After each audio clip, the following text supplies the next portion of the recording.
Hello everyone. This is an introduction to Swi-Prolog, and this is what we are going to use for some of our practical sessions. I just wanted for you to see me so you know I'm not a cat. I'm actually your lecturer speaking. So let's start.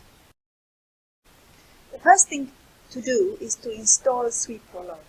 This is fairly easy. You go to the Swi-Prolog.org website.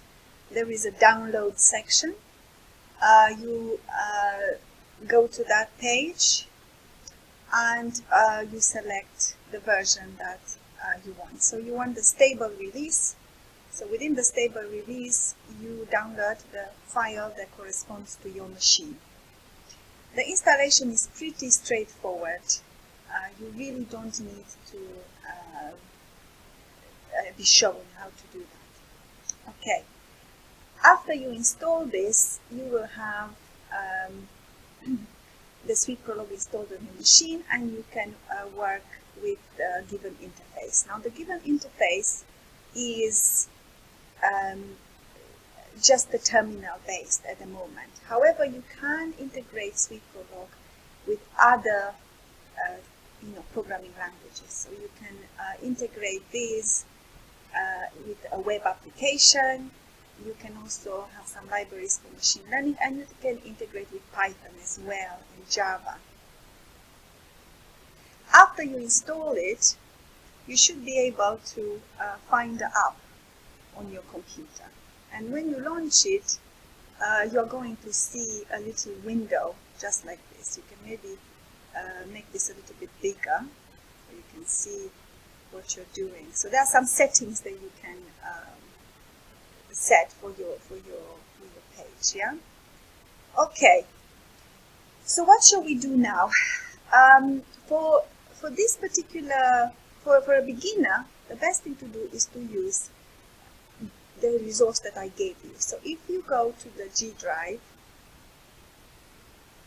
and you look at the textbook links, so this is the file that has the links to all the different type of resources that we are going to use, and you open that, you're going to see that I have suggested that you start with this resource. So on the website, Learn Prolog Now, you have a full tutorial, and you can go through that in your own rhythm. You can have a free online version, and you can even download this as a PDF and print it if you want. So let's go to the online version, and this is where you're going to have different chapters. I mean, there are quite a few of them, and of course you will not become an expert in Prolog after this course. But let's try. So let's go back and open a Swi-Prolog window. Okay, at the moment it doesn't look very impressive. Enlarge it a little bit. You can also set the font to be slightly bigger so you can see what you're writing. You can choose the font. Okay, so let's start with the examples. The first thing you need to know is that this window is like a query window. It's a bit like writing select queries. So we need to define the data of what we know. In this case, it's called a knowledge base in another file. So to do that, we are going to open a new file. And please note where the file gets saved onto your machine. So let's call this knowledge base 1. Yes? Okay, and it's going to receive a .pl extension. Okay, so this is our little window. Now what we can do here is to simply write the knowledge base from the example. So I'm going to write that. This is basically a fact. It tells us that Mia, now Mia is a variable, it's a value, and then woman is a predicate. There's another fact, Jody, okay, and then another one, Yolanda. Now this, if you want to write this in the typical table, you're going to have a column. And in a column, which you're going to call women, you're going to put all these values.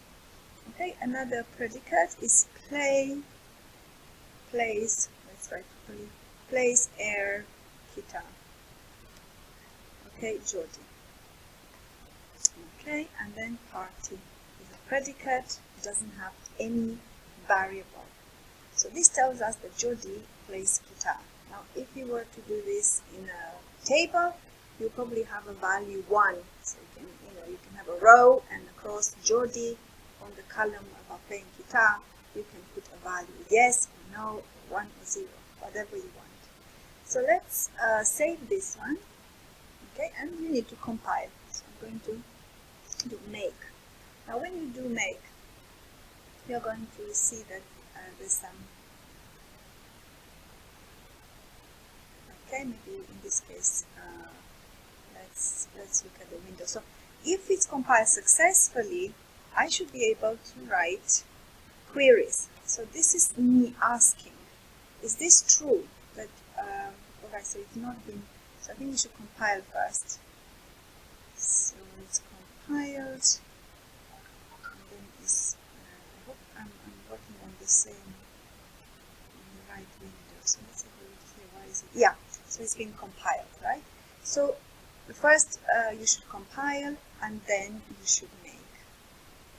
Okay, so in this case, it tells me that I know that woman is a Mia. In other words, Mia is in the table, it's in the knowledge base.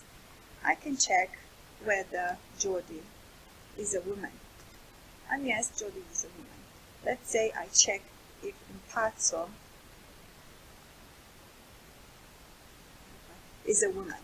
Well, the answer is going to be false because I don't have Impazzo in my database. I could decide I'm going to put this into my database. Okay, so I'm going to copy it there, and again I'm going to save, and I'm going to compile, and I'm going to make. Okay, and now, yeah, you can see this has been compiled, with different clauses. So let me ask now, woman is Impazzo? Yes, Impazzo is a woman. Okay, what other things you can ask? Well, in this case, you can ask, does Mia play the guitar? So, plays air guitar. Mia. False. It's not Mia who plays the air guitar, but it's Jody. So okay. Now, let me show you how to clear the screen. Now, unfortunately, Prolog doesn't really give you a lot of functionality. So in order to, you can define some of these things, like clearing the screen, for example, especially for the Windows version. For the Linux version, you have TTY clear, but that's not going to work here, right? Because we are in Windows. So what I did is I defined a utilities function document. Here it is. And this is the definition of clear screen. So I defined a predicate called clear screen, and I'm writing on the screen basically lots of characters, blank. So of course you compile, you make, and then you can use the function. So let's compile, let's make. Okay, maybe I've defined it again. So let's use it, and that's it. I've cleared the screen. So CLS clears the screen. Okay, so the other thing you can do is you can use variables. Now, variables have capital letters. They start with a capital letter. So in this case, I'm asking, give me all the women in the database. So this would be like extracting the column from a table. So this is going to tell me first is Mia. And now if you press enter, it will only give you the first value. But if you press the semicolon, the key with the semicolon, you'll be able to see all the possibilities that are in the database. Okay, let's have a look what other thing you have. Now for the predicate party, party returns true. So this means that this is true whatever, in all cases, the value of this predicate is true. And then in your example, you have other predicates that you can add to your database. So let's have a look and edit our file, the first knowledge base, and add some of the predicates. So I also added, just be careful with spaces when you copy. You shouldn't leave any spaces in the file. So here I'm adding the predicate happy, Yolanda, and Mia listens to music, and then this is a condition that Yolanda is listening to music if she's happy.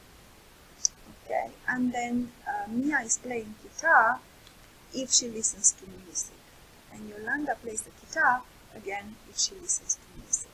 So let's save this and compile. Okay, what this tells you is that the clauses of place guitar are not together, so let's put them together. So basically what this means is put them together into the knowledge base, and this is relevant to the way they are processed. So I'm going to put them together. Yeah? So again, save as, buffer, compile, make. Okay, let me clear the screen. Okay, so now I have this. Let's test it. Let's see. Give me all the women. Okay, list me all the women. Fine. Give me to listens to music. Yeah, all the people who listens to music. Mia listens to music, and Yolanda listens to music. Why? Because Yolanda listens to music if she's happy, but we actually do know that Yolanda is happy. Okay, true. Let me stop here. So I encourage you to play with this a little bit for our next session.